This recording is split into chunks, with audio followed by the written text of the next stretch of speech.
Hello everybody, Raphael Hachiski from Johnson Kendall Johnson Insurance. We are a leading age Maryland sponsor and business partner where we provide insurance, risk management, and employee benefits solutions for over 200 senior living providers across 20 plus states. Today I wanted to introduce to you John Kiefner, our resident safety and loss control guru, who's going to talk briefly about a very traditional risk management issue in communities: slips, trips, and falls. So we hope you enjoy the show.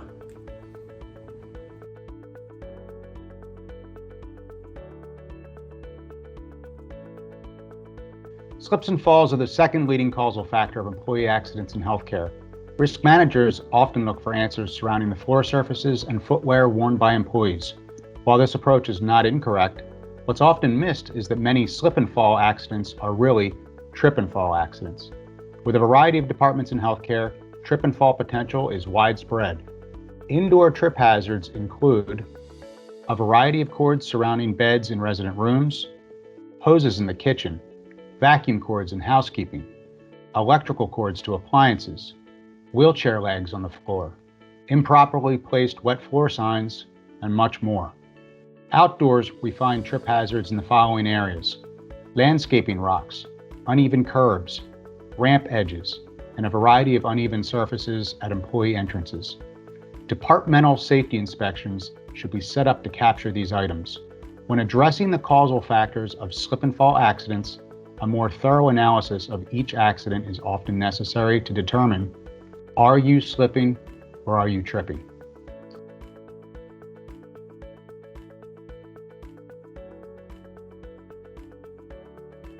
Think about when you put on your best pair of sneakers and go for a jog after it's rained a bit. They can be very slippery. Why would you expect them to perform any different when wearing them to work where there is moisture on the ground? The majority of our clients have policies in dining and food services mandating slip-resistant footwear. Think about it. Do you have a lot of slip and fall accidents within the department? You probably don't, because slip-resistant footwear is very effective personal protective equipment. Although PPE is usually considered a last resort from a preventive standpoint, slip-resistant footwear is the most effective solution for this topic, as there are multiple types of floor surfaces in most industries. This brings me to flooring. If you are installing new flooring or replacing an old one, send JKJ samples of the floor products you are considering. We will slip test the samples when wet and dry and provide you the results. You can then make a better educated decision as to which surface is the safest. Slip testing of existing floor surfaces can also be performed on-site at your location to determine where action needs to be taken.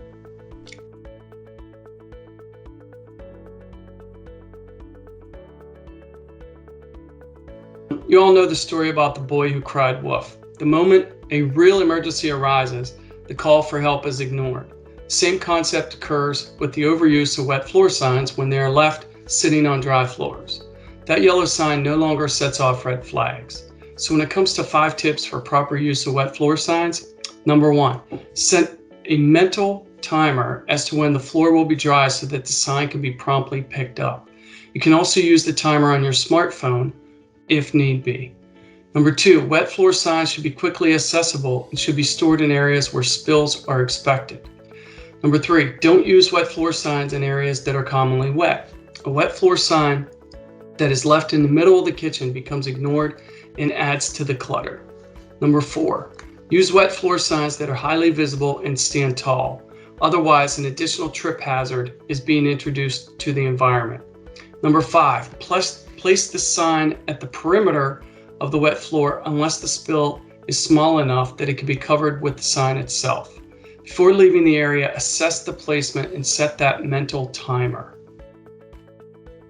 Well, I hope that the information John provided today was helpful. I know that whenever I hang out with him, I do feel a little bit smarter than before. So thank you for joining us today. And if you have any questions related to this or anything insurance or risk management or employee benefits related, please don't hesitate to reach out.